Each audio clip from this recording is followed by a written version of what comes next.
Ayan si ate, oh. Yan, oh. The best yan, oh. Ginawan ako ng caramel latte. Mag-hi ka naman, te. Mamaya, sumikat ka. Sobrang busy.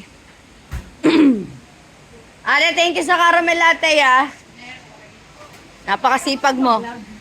YouTube. Pagka may time, nagbablog ako. Pagka yung busy sa school, syempre hindi makasingit.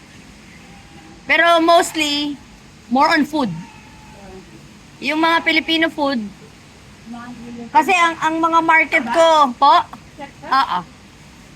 commercial cookery yung kinuha ko. Eh, bakit napunta ka ng swimming? Kasi ito yung una kong course, sports coaching. Alright. Bago na yung kumpanya nito baka gusto mo. Po? Bago na yung may-ari nito. Oo.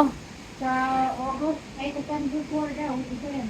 Oo, dapat absorb na lang kayo, te. Huwag mo. Di ba? Ako. Ayaw mo na, te? Mamimiss kita, ah.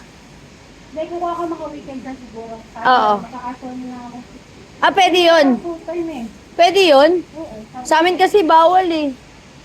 Gusto ko sana ganun. Full time. Tayo lahat. Sa ulo, pati staff ng mga sunga. Hindi, dapat talaga you train them. Ha? Dapat talaga you train them. Lalo na pagbago. Paano next time? Oo, edi mag-inform ka. Ayaw, hindi sila may staff dito eh. Ah, kaya. Kaya wala ako na Yun lang. nakahawak. Sa bagay, para din iba mundo mo, no? Pero pag-casual ako, tambay-tambay lang ako. Chill-chill lang. Oo. Toilet, diba?